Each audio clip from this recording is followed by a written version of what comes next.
বিকট রূপ ধারণ করেছে প্রাণপ্রিয় শহর কালিয়াচক চরগির মূল পরিবেশ।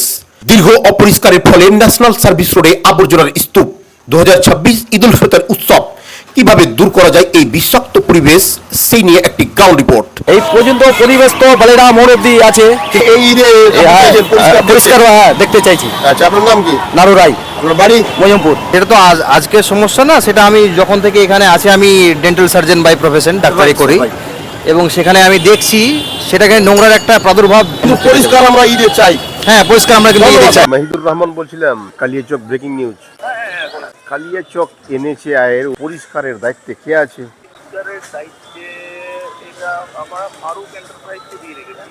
ফারুক এন্টারপ্রাইজ।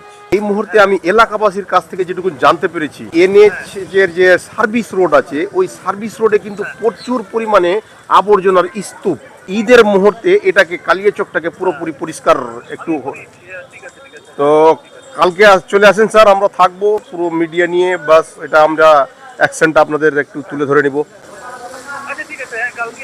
আমরা শুধু এক জায়গার সমাধান চাই না, আমরা সমাধান চাই সামাজিক, আমরা সমাধান চাই প্রশাসনিক, আমরা সমাধান চাই দেশের, আমরা সমাধান চাই রাজনৈতিক গ্রাউন্ডেও।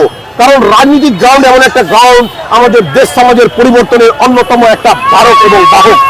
সেই পরিবর্তে আপনাকে কালিয়াচক ব্রেকিং নিউজ চ্যানেলের বিভিন্ন রিপোর্টগুলো আপনি কিরকম চোখে দেখেন? নিজস্ব চোখে দেখা আমাদের একটা অনেক বড় সমস্যা ছিল। বালেরা থেকে গোলাপগঞ্জ অব্দি একটা রাস্তার অনেক বড় একটা সমস্যা ছিল। ওই সমস্যাটা কালিয়াচক ব্রেকিং নিউজ করা মাত্রই কয়েকদিনের মধ্যে কাজ চালু হয়ে যায়। আমি একটাই অনুরোধ করবো জনসাধারণকে কালিয়াচকের, যাতে কালিয়াচক ব্রেকিং নিউজের কাছে থাকে। আপনি আমাদের সঙ্গে থাকতে বলছেন, ধন্যবাদ স্যার। আপনার নামটা বলবেন? আমার নাম মোহাম্মদ মিজানুর রহমান। আপনার বাড়ি? আমার বাড়ি শাহবাজপুর, মানে কালিয়াচক। চলুন দর্শক মণ্ডলী, এইভাবে প্রত্যেকটা সমস্যাকে আমাদের কলকাতা থেকে দিল্লি পর্যন্ত নিয়ে গিয়ে কালিয়াচকের প্রত্যেকটা সমস্যাকে সমাধানের দ্বারগোড়ায় পৌঁছানো আমার ও আপনার দায়িত্ব রয়েছে। তার মধ্যে একটা মাধ্যম দরকার, আর কালিয়াচকের হয়ে বিশেষ মাধ্যম হিসাবে কাজ করছে দীর্ঘদিন থেকে কালিয়াচক ব্রেকিং নিউজ চ্যানেল। বর্তমানে সব থেকে বড় একটা সমস্যা এসআর নামক সমস্যা, আর সেই সমস্যা থাকতেই 2026 এই রাজ্য বিধানসভা নির্বাচন শুরু হয়েছে।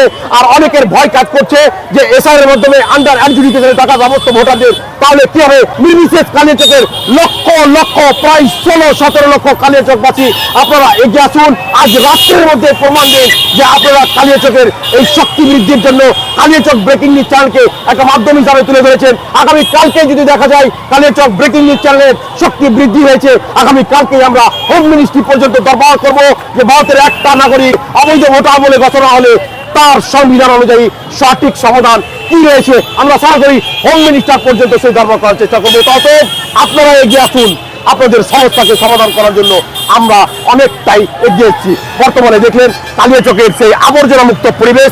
আমরা চাই এবারে 2026-এর ঈদ, আমি আশা করছি আগামী খুব কম টাইমের মধ্যে কেউরা এই পরিবেশকে পরিষ্কার করতে বাধ্য হবে। এইভাবে প্রত্যেকটা সমস্যাকে সমাধানের দ্বারগোড়া নিয়ে যাওয়া আমাদের ইচ্ছা শক্তি, এই বাস্তবায়নের উদ্দেশ্যে আমরা প্রত্যেককে বলবো আপনারা সঙ্গে আসুন। ধন্যবাদ। আপনারা এই মুহূর্তে দেখছেন কালিয়াচক ব্রেকিং নিউজ চ্যানেলের একটি সরাসরি গ্রাউন্ড রিপোর্ট কালিয়াচকের প্রাণপ্রিয় শহর সেই কালিয়াচক চরঙ্গি থেকে।